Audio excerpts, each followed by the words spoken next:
First world war खत्म होने के बाद ऐसा क्या हुआ कि द्वितीय विश्व युद्ध अचानक कुछ सालों के बाद में हो गया? तो इसका कारण पहले आप लोगों को फर्स्ट वर्ल्ड वॉर को समझना है।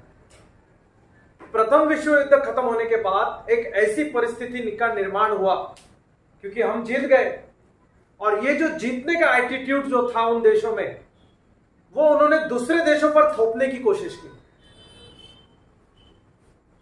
विश्व युद्ध ने भले पूरे यूरोप में और अमेरिका के अंदर तबाही मचाई हो, आर्थिक रूप से पिछड़ापन आ गया हो, लेकिन उसके बावजूद भी जीते हुए राष्ट्र अपने आप को परम संपन्न राष्ट्र समझने लगे, और ये उनके एटीट्यूड में भी दिखने लगा। पेरिस शांति वार्ता जब साइन करने के लिए लाई गई, तो उस पेरिस शांति वार्ता में ही वर्साई की ट्रीटी साइन कराई गई उन राष्ट्रों से जो हार गए, और उस ट्रीटी के अंदर यह लिखा गया कि तुमको यह मानना पड़ेगा कि तुमसे बेहतर हम हैं। जर्मनी से बेहतर ब्रिटेन है, जर्मनी से बेहतर अमेरिका है।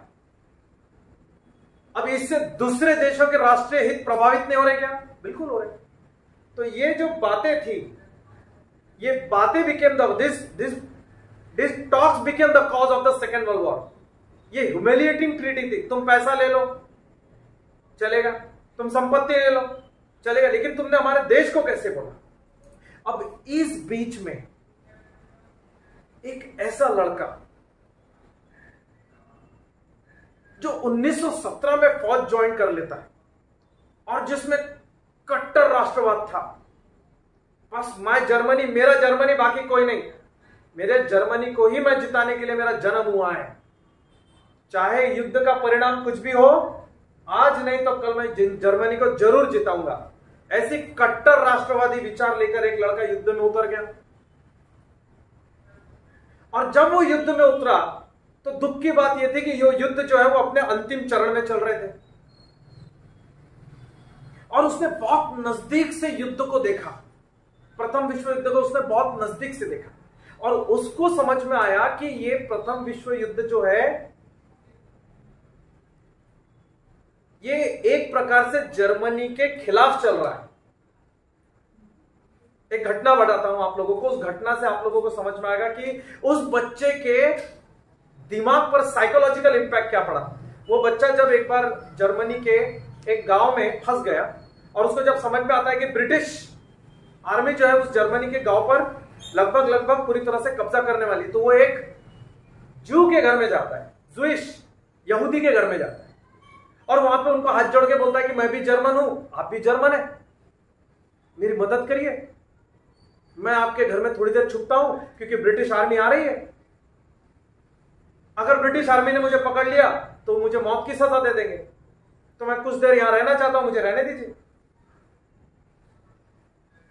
जैसे ही ब्रिटिश फौज उस घर में आती है, उनको पूछती है कि क्या आपके घर में कोई जर्मन सिपाही है, तो वो ज्यूइश परिवार बता देता है कि हां, हमारे तहखाने में एक सिपाही, एक जर्मन सिपाही मौजूद है। और जब वो नीचे जाते हैं और उस सिपाही को बाहर लाते हैं, तो ब्रिटिश सिपाही उसके दोनों हाथ पकड़ लेते हैं, और ब्रिटिश सिपाही पूछते हैं, ये तो 17 साल का लड़का है, इतनी कम एज में तुम आर्मी में आ गए, क्या नाम है तुम्हारा? तब वो अपना नाम बताता है कि मेरा नाम एडोल्फ हिटलर है। और जब आर्मी के जवान उसको ले जाते रहते हैं, तब वो उस ज्यूइश परिवार को कहता है कि तुमने जो किया इसका परिणाम ज्यूइश समाज को भुगतना पड़ेगा, और वो वहां से उसको लेके चले जाते हैं। उसके बाद में फिर वो वहां से भागने में, उनके हाथ से चंगुल से भागने में कामयाब हो जाता है, और वापस से वो युद्ध में जाता है, और युद्ध में केमिकल बॉम्ब का इस्तेमाल किया जाता है, और केमिकल बॉम्ब की वजह से कई हजारों जर्मन सिपाहियों की आंखें सूज जाती है, और जिसकी वजह से ब्रिटिश आर्मी उन सभी लोगों को, उन सभी सिपाहियों को गिरफ्तार कर लेती है, और गिरफ्तार करने के बाद में उनका इलाज चलता है, और उनमें एक हिटलर भी होता है। और जब वो होश में आता है कई दिनों के बाद, तब वो नर्स से पूछता है कि मैं यहां क्या कर रहा हूं, मुझको तो युद्ध के मैदान में होना चाहिए। तब वो नर्स उसको बताती है कि युद्ध खत्म हो चुका है, जर्मनी युद्ध हार चुका है, वर्साई की ट्रीटी साइन कर ली गई है, पेरिस शांति वार्ता के अंतर्गत जर्मनी के साथ में बहुत भेदभावपूर्ण जो है वो रवैया अपनाया गया और इस युद्ध के लिए जर्मनी को कॉज बनाया गया और जर्मनी के कई टुकड़े कर दिए गए। तब हिटलर वचन देता है कि मेरे जर्मनी के ऊपर ये जो तुमने शर्मनाक संधियां की है, जो शर्मनाक ट्रीटिस की है, इसका बदला मैं जरूर लूंगा। और फिर वो वहां से निकलता है और तुरंत नाजी पार्टी की स्थापना करता है।